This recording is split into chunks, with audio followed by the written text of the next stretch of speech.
Bonsoir. Nous sommes heureux de se retrouver ensemble. Alléluia, gloire à Dieu. Bon, j'espère que vous avez passé une bonne semaine. Et du coup, on est vendredi. On s'est vu dimanche. Mais j'ai l'impression que ça fait que 2 jours qu'on s'est pas vu. Pour être très honnête avec vous, c'est passé très très vite. Et on est heureux de se retrouver, d'être là ce soir ensemble. Et j'avais à cœur ce soir de partager quelque chose un peu avec vous que j'ai reçu la semaine dernière. Et c'est venu comme ça. Alors c'est un peu particulier. On va voir ce que ça va donner suivant la faveur du Saint-Esprit.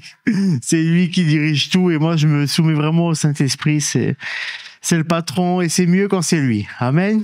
Et on va commencer par Matthieu au chapitre 16, versets 18 et 19. Et c'est Jésus qui parle et il dit « Et moi je te dis que tu es Pierre, et que sur ce rocher je construirai mon église, et les portes du séjour des morts ne l'emporteront pas sur elle. » Et le verset 19, je te donnerai les clés du royaume des cieux. Ce que tu lieras sur la terre aura été lié au ciel. Et ce que tu délieras sur la terre aura été délié au ciel. Amen.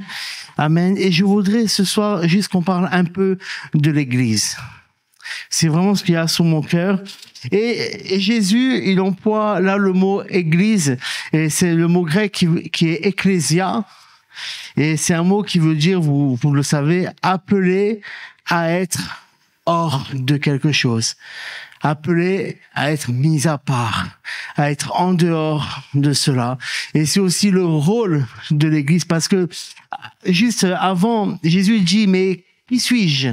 Et l'apôtre Pierre a une révélation, il dit, tu es le Messie, le Fils de Dieu. Et suite à cette parole, voilà, c'est là que Jésus dit, mais sur ce rocher, je bâtirai mon Église. Pas sur ce rocher l'homme, pas sur ce rocher la pierre, mais sur cette parole de construction qui est sur le Messie, sur le Fils de Dieu. Et l'Église doit être bâtie sur Jésus-Christ. L'Église doit être bâtie sur la reconnaissance que Jésus est le Fils de Dieu. Amen. Nous sommes d'accord avec ça? Et le rôle de l'Église, on va le voir un peu plus tard, mais on le connaît. Le rôle, un des rôles de l'Église, c'est de faire de toutes les nations des disciples. C'est de partager la bonne nouvelle, de partager l'évangile. Mais l'Église, dans un sens, elle n'est pas seulement limitée à cela. Et je pense que vous allez comprendre ce que je veux dire. L'Église, nous sommes, en tant qu'Église, en tant que corps de Christ, nous sommes un marqueur dans le temps, un marqueur pour les nations, un marqueur pour les choses qui se passent dans le monde. L'Église doit être là et elle doit avertir, elle doit parler. L'Église doit se lever, ne doit pas se taire, ne doit pas rester cachée. Elle ne doit pas être cachée sous le boisseau, mais elle doit être à la lumière. Elle doit être elle-même la lumière. Elle doit être le sel de la terre. Elle doit être celle qui va dire les choses, qui va faire les choses. C'est ça le rôle de l'Église, c'est dans des moments compliqués peut-être. On attend à ce que l'Église se lève. On attend à ce que l'Église prenne position. Et c'est un des rôles qu'on a là de l'Église. C'est d'être un témoin pour le monde. Et d'être un témoin pour les nations. D'être un témoin dans ce siècle. D'être un témoin dans la société. Ça fait partie de notre mission. Ça fait partie de notre identité. Et comme je le disais, l'Église est un indicateur, un marqueur dans le temps. Et je vous dis ça parce qu'on va parler d'une certaine manière de temps ce soir. Et je vais commencer par un texte un peu plus large qui est dans Éphésiens au chapitre 4. Et c'est l'apôtre Paul. On va voir beaucoup de textes de l'apôtre Paul parce qu'il parle beaucoup sur l'Église. Il enseigne beaucoup sur ce qu'est l'Église, quel est notre rôle, comment on doit se comporter, comment on doit vivre en communauté. Et il dit, je vous encourage donc, moi le prisonnier dans le Seigneur, à vous conduire d'une manière digne de l'appel que vous avez reçu. En toute humilité et douceur, avec patience, supportez-vous les uns les autres dans l'amour. Efforcez-vous de conserver l'unité de l'esprit par le lien de la paix. Il y a un seul corps et un seul esprit. De même que vous avez été appelés à une seule espérance par votre vocation. Il y a un seul Seigneur, une seule foi, un seul baptême. Un seul Dieu est Père de tous. Il est au-dessus de tous, agit à travers tous et habite en nous tous.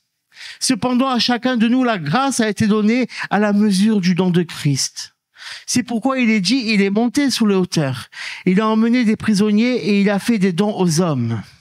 Or, que signifie il est monté? Sinon qu'il est aussi d'abord descendu dans les régions les plus basses de la terre. Celui qui est descendu, c'est celui qui est monté au-dessus de tous les cieux afin de remplir tout l'univers. C'est lui qui a donné les uns comme apôtres, les autres comme prophètes, les autres comme évangélistes, les autres comme bergers et enseignants. Il a fait pour former les saints aux tâches du service en vue de l'édification du corps de Christ, jusqu'à ce que nous parvenions tous à l'unité de la foi et de la connaissance du Fils de Dieu, à la maturité de l'adulte, à la mesure de la stature parfaite de Christ. Ainsi, nous ne serons plus de petits enfants, ballottés et emportés par tout vent de doctrine, par la ruse des hommes et leur habileté dans les manœuvres d'égarement. Mais en disant la vérité dans l'amour, nous grandirons à tout point de vue vers celui qui est la tête, Christ. C'est de lui que le corps tout entier, bien coordonné et solidement uni grâce aux articulations dont il est muni, tire sa croissance en fonction de l'activité qui convient à chacune de ses parties et s'édifie lui-même dans l'amour. Gloire à Dieu. Voilà un peu la recommandation de l'apôtre Paul sur l'Église. Qu'est-ce qu'est l'Église? Un corps. On l'a vu. Ça a été dit. Et il y a beaucoup de choses. J'ai pris ce texte parce que on va développer un élément de la vie quotidienne, d'un élément qu'on utilise pour nous servir aussi un peu de modèle. Et je vais rentrer là un peu plus dans le message. Pour ceux qui ne le savent pas, j'aime beaucoup l'horlogerie. J'aime beaucoup les montres. Et certains rigolent parce qu'ils savent que je réclame des montres. Merci ma chérie. Mais il y a quelque temps, j'étais à l'église, c'était Carlos qui conduisait, et j'ai commencé à avoir cette pensée sur tout ce qui est un mouvement horloger, et comment ce mouvement horloger pouvait bien représenter aussi ce que est l'église. Et j'étais comme ça dans mes pensées et, oh purée. Et il commençait à avoir des exemples. Et donc, ce soir avec vous, si vous le permettez, on va juste parler un petit peu d'horlogerie, mais pour présenter l'église. Ce qui nous intéresse, c'est l'église. Donc, je préfère le dire à l'avance, c'est pas les montres, c'est pas l'horlogerie, c'est un prétexte intéressant pour nous parler de l'église et de comment devrait être l'église selon ce que Dieu attend qu'elle soit, pas selon ce que Jérémie attend qu'elle soit. Et je dis, pour toutes les gens qui écouteront ce message, je ne suis pas spécialiste en horlogerie. Il se peut que je me trompe et que je dise des choses qui sont pas bien correctes et veuillez m'excuser pour cela, mais j'ai travaillé quand même. J'ai fait de mon mieux pour cela. Et j'appelais donc l'église la montre de Dieu pour les nations. La montre de Dieu pour les nations. Et donc, je vais prendre l'exemple d'une montre. Et la montre, en fait, ce qu'il a fait fonctionner, c'est des mouvements. C'est ce qu'on appelle ça un mouvement. Et donc, il y a plusieurs styles de mouvements. On va en parler de deux. On va oublier les montres à piles, tout ça. Non, c'est vraiment un système complexe, un mouvement qu'on va voir ce soir. Et il y a le mouvement manuel. C'est un mouvement qui doit se remonter chaque jour. Tous les jours, tu le remontes manuellement et ça permet d'emmagasiner l'énergie pour le fonctionnement. Et il y a aussi ce qu'on appelle le mouvement automatique. Et celui-là, c'est tout simplement le fait d'être en action. Je mets ma montre, je marche et comme je bouge mon poignet, eh ben, le mouvement à l'intérieur, il bascule comme ça et il permet. Il y a deux mouvements différents qui vont bien ensemble, mais ça me fait penser aussi à deux choses. Il y en a un, il doit être tous les jours, manuellement. Et on doit tous les jours se reconnecter au Seigneur. On doit tous les jours se connecter au Seigneur. Le mieux, généralement, pour les gens qui ont une montre, c'est le soir. Il la remettre en marche. Parce que sinon, en fait, il y a ce qu'on appelle une réserve de marche. dans une montre. Ça veut dire je vais charger à fond ma montre et elle va fonctionner pendant peut-être 30 heures, 40 heures, suivant le modèle correctement. Mais si je la recharge pas, à un moment, elle va commencer à perdre de la fiabilité. Elle va commencer à perdre du temps, des secondes, jusqu'à s'arrêter. Et si on se reconnecte pas au Seigneur chaque jour, si on prend pas le plein avec Jésus, et c'est lui qui nous remonte, c'est lui qui nous prend et qui nous recharge. À un moment, on s'arrêtera. À un moment, on perdra de la cadence. On ne sera pas précis. On perdra des talents que le Seigneur nous donne. Mais on doit être près de lui. Et le deuxième, vous avez vu, elle doit être en mouvement. Si l'Église n'est pas en action, elle s'arrête. Si l'Église n'est pas en mouvement, alors elle ne vit plus. Si l'Église n'est pas en train de prêcher, n'est pas en train d'être dehors, n'est pas en train d'essayer de gagner des âmes, elle se perd. L'Église doit être en action, en mouvement. Et donc, je vais juste vous expliquer, je vais essayer en tout cas, de vous expliquer les 5 principes d'un mouvement. Et de regarder, ces 5 parties, 5 pièces, qui sont bien les uns les autres, et de mettre ça aussi sur l'Église, de voir comment ça peut aller avec l'Église. Et la première, c'est tout simplement ce qu'on appelle la couronne. Et la couronne, c'est la source d'énergie. La source d'énergie, c'est elle qui redistribue l'énergie dans l'ensemble du rouage. Et nous, notre couronne, elle porte bien son nom, c'est aussi la couronne d'épines. C'est la couronne de Christ. C'est l'amour de Dieu. C'est l'amour de Dieu qui nous donne l'énergie. On l'a vu dans le texte d'Éphésiens. L'apôtre Paul parle beaucoup de foi, beaucoup d'unité, mais l'amour, il appuie aussi sur l'amour. Il termine par l'amour. Il dit qu'il convient à chacune de ses parties et s'édifie lui-même dans l'amour. Pas dans n'importe quel amour, mais l'amour de Christ. C'est ça qui nous unit. C'est ça qui nous donne l'énergie. C'est ça qui nous donne d'être ensemble, d'être remplis. C'est l'amour de Jésus. Parce qu'il nous a aimés. Parce qu'il nous a choisis. Parce qu'il a été là pour nous. Alors cet amour-là a fait que nous nous donnons à lui. Cet amour-là fait encore que nous nous réunissons ensemble. Et il n'y a pas d'autre raison en vérité que l'amour de Jésus. C'est la chose principale de notre foi. La Bible dira, et on va lire le texte, comme ça je vais pas commencer à sortir toujours du texte. Dans 1 Jean 4, tu peux mettre à partir de 1 Jean 4, bien-aimés, et là c'est l'apôtre Jean qui parle, bien-aimés, aimons-nous les uns les autres, car l'amour vient de Dieu, et toute personne qui aime est née de Dieu et connaît Dieu. Celui qui n'aime pas n'a pas connu Dieu, car Dieu est amour. Voici comment l'amour de Dieu s'est manifesté envers nous. Dieu a envoyé son Fils unique dans le monde, afin que par lui nous ayons la vie. Et cet amour consiste non pas dans le fait que nous avons aimé Dieu, mais dans le fait que lui nous a aimés et envoyé son Fils comme victime expiatoire pour nos péchés. Bien-aimés, puisque Dieu nous a tant aimés, nous devons nous aussi nous aimer les uns les autres. Personne n'a jamais vu Dieu. Si nous aimons les uns les autres, Dieu demeure en nous et son amour est parfait en nous. Nous reconnaissons que nous demeurons en lui et qu'il demeure en nous au fait qu'il nous a donné de son esprit. Et nous avons vu et nous attestons que le Père a envoyé le Fils comme sauveur du monde. Celui qui déclare publiquement que Jésus est le Fils de Dieu, Dieu demeure en lui et lui en Dieu. Or, nous avons connu l'amour que Dieu a pour nous et nous y avons cru. Dieu est amour et celui qui demeure dans l'amour demeure en Dieu et Dieu demeure en lui.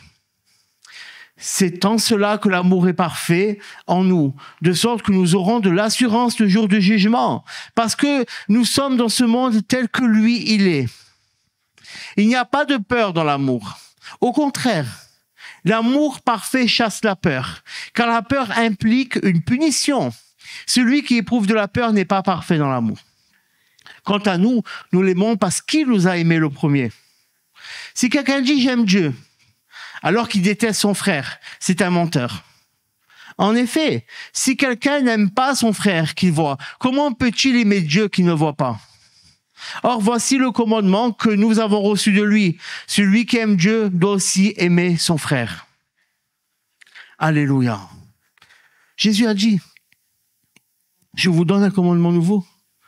Aimez-vous les uns les autres. Aime ton prochain comme toi-même. L'Église est basée sur l'amour. Sur l'amour de Dieu, c'est ça qui nous donne, je disais, la force. C'est ça qui nous donne l'énergie. C'est ça qui nous unit. Et cet amour-là, il n'est pas seulement pour nous. Il n'est pas seulement à nous. Mais on est une équipe. Nous sommes une famille. Nous sommes ensemble. Cet amour-là, il doit être mutuel les uns les autres. Il doit être partagé. Il est en commun. Je dois pouvoir regarder mon frère, ma sœur, et dire je l'aime. J'aime mon frère, ma sœur, malgré ses défauts, malgré les choses qu'il a pu faire, qui ont pu me décevoir, peu importe. J'aime mon frère, ma sœur. Nous n'avons pas de raison, nous n'avons pas de vraie raison pour ne pas nous aimer. C'est pas faisable. Il faut pas que cela soit comme ça. Le diable essaiera toujours, et on verra un peu plus tard, le diable essaiera toujours de mettre la zizanie, essaiera toujours de trouver des prétextes pour quitter l'église, de trouver des prétextes pour rester dans l'église, mais en conflit. Mais non, l'amour parfait chasse la peur. L'amour parfait bannit la peur. Cet amour-là, nous l'avons reçu. Et nous devons le partager. Et nous devons l'avoir les uns pour les autres. Et c'est vraiment un encouragement que je veux nous donner ce soir. De sonder notre cœur aussi. Et peut-être, et moi j'essaie de regarder tout le monde. Je regarde tout le monde. Ça va. Ça va, je vous aime. Certains m'énervent. Je regarde pas vers Linda. Certains m'énervent. Non, c'est mon épouse. Mais il n'y a pas de souci. La parole, elle dit quoi? Juste cette parenthèse. Tu te mets en colère. Ne dors pas sous ta colère. Reste pas sous ta colère. C'est une porte au diable. Ferme cela. Ferme cette porte-là. Un frère, une sœur t'a blessé, fais le choix de pardonner. Autant la personne ne sait même pas qu'elle t'a fait du mal.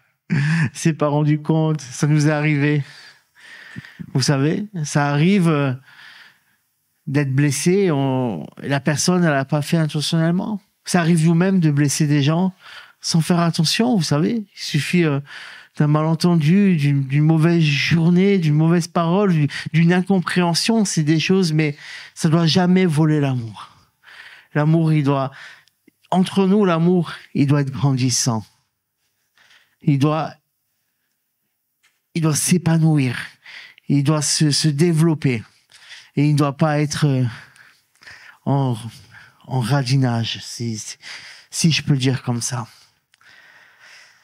La deuxième partie que je voudrais voir avec vous, donc la première c'était la couronne. La couronne, le remontoir, c'est ça. C'est avec ça qu'on recharge. Hein. C'est la petite chose que vous voyez. La deuxième chose qu'on a dans un mouvement horloger, c'est le réservoir d'énergie. Et c'est ce qui contient justement l'énergie. Et on a vu avant que l'énergie, c'était l'amour. Et ce qui contient l'amour, pour nous l'Église, ça va être l'unité. L'unité, ça va être ce qui nous permet vraiment de contenir, de garder et de ne pas perdre cela. On peut afficher Actes chapitre 2. Après avoir entendu ce discours, c'est Pierre qui a prêché.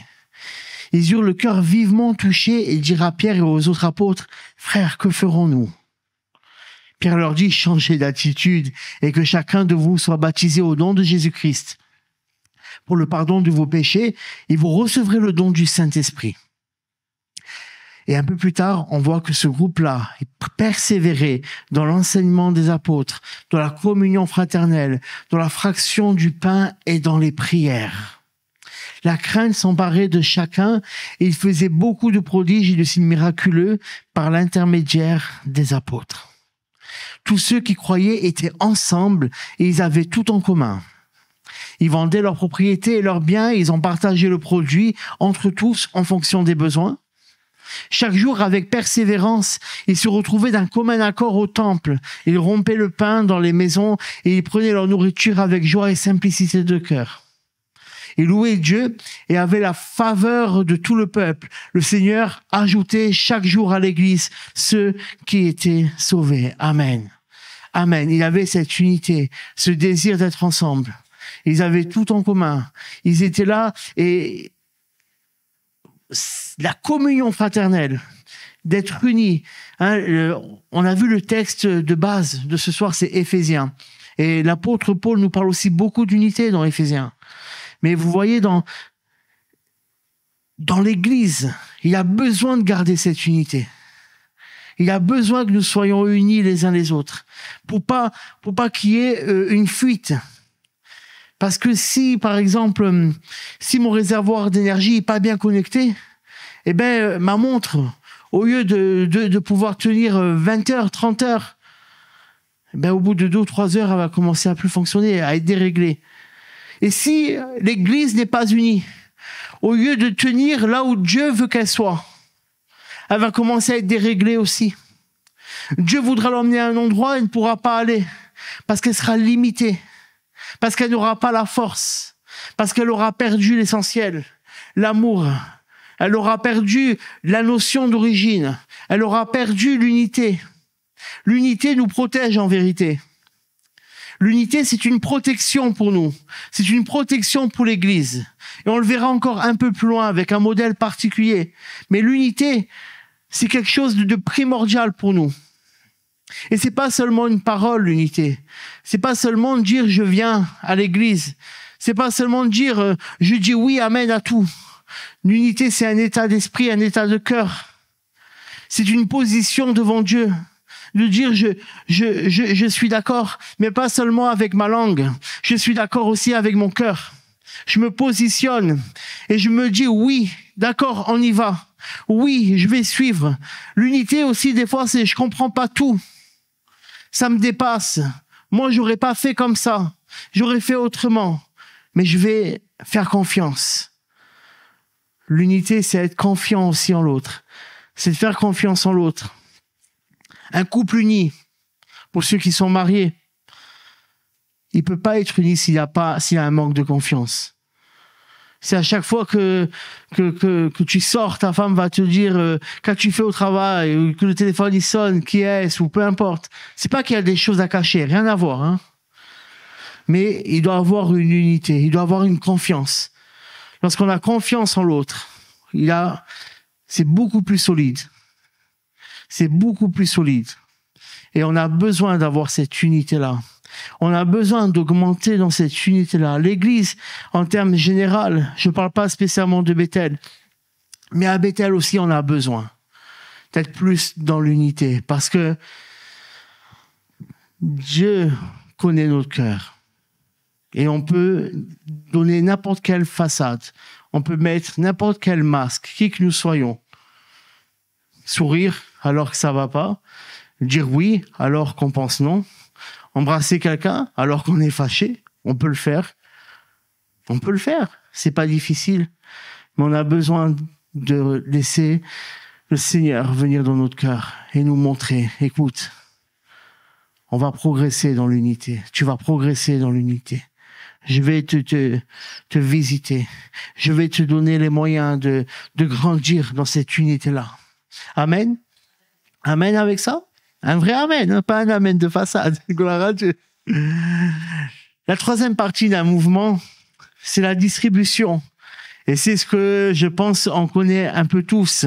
Lorsqu'on parle de mouvement horloger ou d'horloge, on pense tous à la grande roue, la petite roue à côté, l'autre petite roue et le système qui tourne, qui fait que tout est parfait, tout fonctionne bien. C'est les rouages. C'est les rouages. Et donc, dans les rouages, il y a plusieurs sortes de roues. Je vais juste citer quelques-unes. Il y a la roue principale qui gère le tout. Il y a la roue de seconde, les roues moyennes, la roue d'échappement. Et ça, c'est tout simplement l'Église en général. avec ses ministères aussi. Ses ministères. Et l'apôtre nous a dit, toujours dans Éphésiens au départ, qu'il a nommé certains apôtres, prophètes, pasteurs, évangélistes, enseignants pour le corps, pour l'édification du corps de Christ. C'est ça aussi l'Église. Et là, il y a deux passages que j'aimerais voir avec vous. Premièrement, dans Romains, au chapitre 12, qui nous dit, en effet, de même que nous avons plusieurs membres dans un seul corps, et que tous les membres n'ont pas la même fonction, de même, nous qui sommes plusieurs, nous formons un seul corps en Christ, et nous sommes tous membres les uns des autres, chacun pour sa part. Et l'autre texte, dans 1 Corinthiens, chapitre 12, bien plus les parties du corps qui paraissent être les plus faibles sont nécessaires. Et celles que nous estimons être les moins honorables du corps, nous les entourons d'un plus grand honneur. Ainsi, nos organes les moins décents sont traités avec plus d'égard. Tandis que ceux qui sont décents n'en ont pas besoin. Dieu a disposé le corps de manière à donner plus d'honneur à ceux qui en manquaient. Afin qu'il n'y ait pas de division dans le corps, mais que tous les membres prennent également soin les uns des autres. Si un membre souffre, tous les membres souffrent avec lui. Si un membre est honoré, tous les membres se réjouissent avec lui. Vous êtes le corps de Christ et vous êtes ses membres, chacun pour sa part. Alléluia. Gloire à Dieu. Gloire à Dieu. Nous sommes le corps de Christ. Chaque membre. Et dans ma montre, je peux pas décider de changer la grande roue et la mettre ailleurs, de mettre la petite ou de commencer à changer de place. Ça ne fonctionnera pas. Là, ça arrêtera de me donner l'heure, ça arrêtera de faire ce pourquoi elle doit faire. Et il est important de reconnaître sa place. Et il est important d'être épanoui dans sa place. Frères, sœurs, là où tu es, sois épanoui. Ça ne veut pas dire que toute ta vie, tu vas rester là où tu es. Et même si toute ta vie, tu resteras là où tu es, si c'est là où Dieu t'appelle, sois épanoui, sois joyeux, sois heureux. Et là aussi, c'est important. Ça va aussi avec l'unité, avec l'amour. Tout ça, c'est un ensemble. Le rouage, tout doit être bien ensemble. S'il manque une partie, ma montre, elle arrête de fonctionner. S'il manque un seul membre, ça fait mal au corps. Ça fait mal à l'Église. Ça nous fait mal spirituellement. Mais des fois, on ne se rend pas compte. Des fois, on ne se rend pas compte. Et pourtant, il a besoin d'une guérison. Parce qu'on a des gens qui peut-être étaient là et qui quittent l'Église. Ça fait mal. Et peut-être on va dire oui, mais c'était ci, c'est ça. Il n'y a pas de souci, chacun est libre. On prie, on bénit les gens. Mais ça fait mal quand même. Parce qu'il y a le corps, il se retrouve avec, en tant que corps local, on était habitué d'une certaine manière. Et il y a une amputation qui se fait. Il y a une douleur qui se fait. Mais lorsque un membre vient se rajouter, là, ça fait du bon. Là, ça fait du bien. Là, on se réjouit. Là, l'Église a grandi, le corps se développe aussi. Et gloire à Dieu pour cela. Gloire à Dieu pour cela. Soyons unis et acceptons notre place. Acceptons. Il n'y a rien de pire que d'être dans un endroit et de vouloir être ailleurs. Il n'y a rien de pire que d'être à une place. Je suis tel responsable, je suis responsable d'évangélisation. Et je regarde le leader de jeunesse et dire, est-ce que j'aimerais être à ta place? Oh, Patrice, Sophie, est-ce que je ferais à votre place? Oh là là là là. Il n'y a rien de pire que ça. En plus, c'est pas vrai. C'est pas vrai. Parce qu'après, t'es à la place, tu pleures. Ah, mais j'ai dit, c'est bien d'avoir une ambition, mais attention, c'est après tu pleures. Après, t'as les combats, t'as la réalité, hein. Facile de regarder les autres. Mais non. C'est bien de dire, je suis à l'évangélisation. Seigneur, merci pour le groupe d'évangélisation. Merci pour mes sœurs, mes frères qui sont là. Et bénis-nous, Seigneur. Aide-nous des stratégies, parle-nous, dis-nous quoi faire. Seigneur, là, je suis là. Mais bon, si tu veux quand même me donner la place de Patrice et Sophie. Non, je plaisante, bien sûr.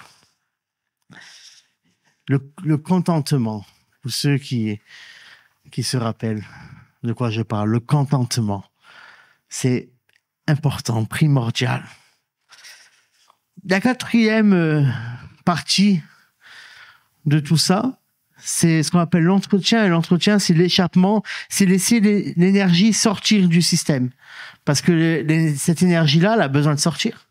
Elle ne peut pas rester seulement dans la montre, mais elle a besoin d'une évacuation. Et on a dit depuis le début que l'énergie, c'est l'amour. Merci. Il y a une personne qui a suivi, merci. C'est l'amour. Et cet amour, il ne doit pas seulement rester là, mais il doit avoir une évacuation, il doit avoir une sortie. Et c'est l'évangélisation. C'est la grande mission que le Seigneur nous appelle. Marc 16, on connaît, hein. Et puis il leur dit, c'est Jésus qui parle, « Allez dans le monde entier proclamer la bonne nouvelle à toute la création. » J'ai pris que ce verset-là pour ce texte, pour ce passage, mais il est suffisant. On a compris qu'on a besoin de donner cet amour. On a besoin, oui, il reste dans le système, mais pas que. C'est ça la force de l'Église. L'Église, tu dois pas être refermé sur toi-même, Église. Tu dois pas être caché, comme on l'a dit au début. Tu es un marqueur pour les nations. Tu es un marqueur pour ton quartier. Tu es un marqueur pour ta ville. Tu es une lumière dans l'endroit où tu es, tu brilles. Dans les ténèbres, tu brilles, Église. Alléluia. Le cinquième point, et c'est le dernier point du mouvement d'une montre, c'est la régulation. C'est ce qu'on appelle le balancier spirale. C'est le cœur de la montre. C'est elle qui régule la marche et la précision de la montre. Ça serait quoi, selon vous? C'est la parole de Dieu. Ah, bien joué. Jésus est la parole, mais c'est la parole de Dieu. Quelques versets. Acte 17. Ces derniers avaient des sentiments plus nobles, c'est les Juifs de Bérée, plus nobles que ceux de Thessalonique. Ils accueillirent la parole avec beaucoup d'empressement et ils examinaient chaque jour les Écritures pour voir ce que l'on leur disait était exact. C'est ça. Josué 1:8, que ce livre de la loi ne s'éloigne pas de toi. Médite-le jour et nuit pour agir avec fidélité, conformément à tout ce qui est écrit. Car c'est alors que tu auras du succès dans tes entreprises. C'est alors que tu réussiras.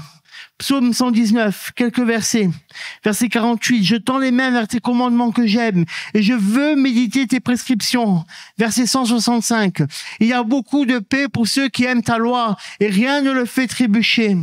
Verset 167, je respecte tes instructions et je les aime beaucoup, dira le psalmiste. Église, pour marcher bien, il faut être centré sur la parole de Dieu. C'est ça qui doit dicter la marche. C'est ça qui doit dicter notre vie. Le reste, c'est très beau. Parce que si on a tout, si tu as l'amour, si tu as l'unité, si tu évangélises, si tu connais ta place, tu es bien. Mais qu'en même temps, tu n'es pas dans la parole, alors tu es une montre de contrefaçon. Voilà, c'est venu comme ça, j'ai pas pensé. Tu es de la contrefaçon. T'es pas un mouvement véritable. T'es un mouvement Shan, AliExpress, je sais pas, voilà. J'en dis 2 comme ça. À 5 €, ça n'a pas de valeur. Tu casses vite, parce qu'à un moment, tu seras limité. Il faut être centré sur la parole de Dieu. Le psalmiste, il dit, j'aime beaucoup, je les aime beaucoup, j'aime ta parole. Il dirait, le psaume 119, hein, c'est un amour à la parole de Dieu. Je serre ta parole dans mon cœur, afin de ne pas pécher. Oh, ta parole est une lampe à mes pieds, qui éclaire mon sentier, qui me montre le chemin. Toujours la parole de Dieu, c'est le cœur. C'est le cœur de notre vie, c'est le cœur de l'Église. L'Église par la parole. Et donc, comme je vous disais tout à l'heure, les montres ont une réserve de marche. Si elle n'est pas en mouvement, elle s'arrête. Si je la remonte pas, elle s'arrête. Et ça, j'en ai parlé déjà. Les montres, il vaut mieux. Elles donnent la bonne heure et la bonne date pour ceux qui ont une date. Et c'est un peu le message de l'Église. Église, discerne le temps dans lequel tu es. Discerne le temps dans lequel tu es, Église, et donne le bon message au monde. Donne le bon message aux nations. Ne te trompe pas de message. Ne te trompe pas de temps. Église, et je parle dans l'église générale, je parle pas spécialement à Bethel. C'est plus le temps de l'amusement. C'est plus le temps de l'amusement, mais c'est le temps de prendre position. C'est le temps d'annoncer. Parce que le retour de Jésus est proche. Le retour du Seigneur est proche. Et l'église est ce témoin qui est là. Tu dois connaître le temps, tu dois discerner. C'est pas le temps de se plaindre, église. Je dis ça, vous savez, je suis pas au courant du programme. Mais en septembre, octobre, on a les fêtes de l'Éternel. On a ce jeûne qui va se faire. Je sais pas comment ça va se faire, tout ça. Mais église, s'il te plaît, ne loue pas. Ne loue pas. Saisis le temps. Comprends que le temps que tu dois être, c'est là à rechercher Dieu. Le combat que tu dois mener, c'est le combat à rechercher Dieu. C'est pas celui du dehors, de tout ça. Et vous savez ce qu'on fait pour qu'un mouvement fonctionne bien? Il a besoin d'être, chaque rouage a besoin d'être délicatement huilé. Chacun de nous a besoin d'être rempli par l'huile du Seigneur, par le Saint-Esprit. Chacun de nous avons besoin d'être rempli par le Saint-Esprit. On a besoin de ça. Une seule pièce absente, où je l'ai dit, ou un millimètre qui n'est pas à sa place, ça bloque le mouvement. Ça crée des retards, perte de précision, l'arrêt. Bon, et j'aimerais pour terminer voir 2 montres avec vous. Et vous allez comprendre. Là, j'ai à mon poignet, c'est une montre normale, hein, je sais pas comment ça va vous sortir des marques, tout ça, on s'en fout, ça n'a rien à voir. Mais c'est ce qu'on appelle une plongeuse. Ça veut dire, je vais à la plage avec, je peux même faire un peu de plongée avec ma montre, elle continuera à fonctionner. La plongeuse, elle supporte la pression sans lâcher. Église, quand tu vas dans les profondeurs spirituelles, même des fois dans l'adversité, il va y avoir de la pression. La pression va être là, lâche pas. Mais ma plongeuse, elle a besoin de quoi? D'étanchéité. C'est ça que je vous parlais tout à l'heure. Aussi d'unité.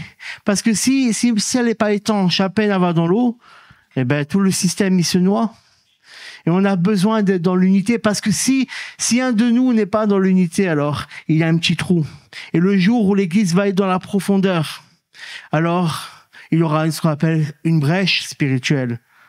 Le diable, il fait quoi? Il tourne, il rôde, tel un lion rugissant, cherchant qui dévorer, cherchant comment rentrer, comment faire. Ne soyons pas celui ou celle qui donnera cette brèche. Si on a besoin de repentance, repentons-nous. Si on a besoin de demander pardon à Dieu, demandons pardon à Dieu. Si on a besoin de demander pardon à un frère ou une sœur, demandons pardon à un frère ou une sœur. Ne laissons pas notre orgueil prendre le dessus. Ne laissons pas notre orgueil prendre la place dans l'église. Ne laissons pas un péché dans notre vie nous contaminer notre maison et peut-être même rentrer dans l'église. Parce que chacun d'entre nous est une porte aussi. Chacun est une porte. Et je dis pas ça pour décourager ce soir. Soyez pas découragés. Peut-être que vous pensez à vos combats là maintenant. Mais pensez à la victoire en Jésus. Prenez position en Jésus-Christ. Tout simplement. Je sais que c'est pas simple. La Bible dit, le juste tombe 7 fois, mais il se relève 7 fois. J'ai toujours dit, le problème, c'est pas tomber. Le problème, c'est rester à terre. Le problème, c'est pas pécher. Le problème, c'est de ne pas se repentir. C'est ça le problème. Dieu est amour. N'oubliez pas, il nous aime. La dernière montre que je voudrais voir avec vous, j'ai parlé de la plongeuse qui va dans les profondeurs, mais aussi des montres, on les appelle les grimpeuses. Celles-là, elles vont dans les hauteurs. Et elles supportent aussi d'autres choses. Et celle-là, elle a besoin d'un GPS pour toujours savoir là où elle se trouve. Parce que quand tu gravis des monts, je sais pas, des Everest, bon, je prends l'extrême, hein, mais des hauts sommets, tu as besoin de savoir où tu te situes. Hein. Moi, j'ai jamais fait d'alpinisme, c'est pas mon truc, mais je sais que tu as besoin de savoir bien. Et elles ont ça. Et nous, Église, dans les révélations, dans les hauteurs spirituelles, ne te perds pas, mais reste avec le GPS, guidé par le Saint-Esprit. Guidé par le Saint-Esprit. Alors ce soir, je me suis juste servi d'horlogerie. C'est pas important, l'horlogerie. Mais ce qui est important, c'est l'Église. Ce qui est important, c'est l'amour, l'unité, la joie. Ce qui est important, c'est d'être ensemble, c'est d'être encouragés, c'est de prendre conscience. Aimons-nous les uns les autres. Et je vais juste terminer par la prière. On peut baisser nos têtes. Seigneur, à toi la gloire. Saint-Esprit, ce que j'ai pas su dire, parle au cœur. Et je te demande de bénir ton peuple ici présent, ceux qui sont sur Zoom et ceux qui peut-être écouteront ce message. Seigneur, que ce soit un message d'encouragement. Et merci pour l'Église. Merci Jésus parce que tu as bâti ton Église, Seigneur. Et nous avons la joie, Seigneur, d'être là, ensemble, Seigneur. À toi toute la gloire. Fortifie, Seigneur. Et je prie que peut-être il y aura des gens qui vont entendre ce message et qui sont éloignés de l'Église parce que tu as peut-être été déçu, blessé, ou tu t'étais dit que c'était trop difficile pour toi. Mais moi, je t'encourage à aller au-delà de cela. L'amour couvre une multitude de péchés. L'amour guérit des blessures. Et je t'encourage à ne pas lâcher la main, à ne pas abandonner. Mais va aussi dans ton Église. Ne te perds pas, s'il te plaît. Sois béni, sois encouragé. Que Dieu vous bénisse. Amen. Amen. Alléluia.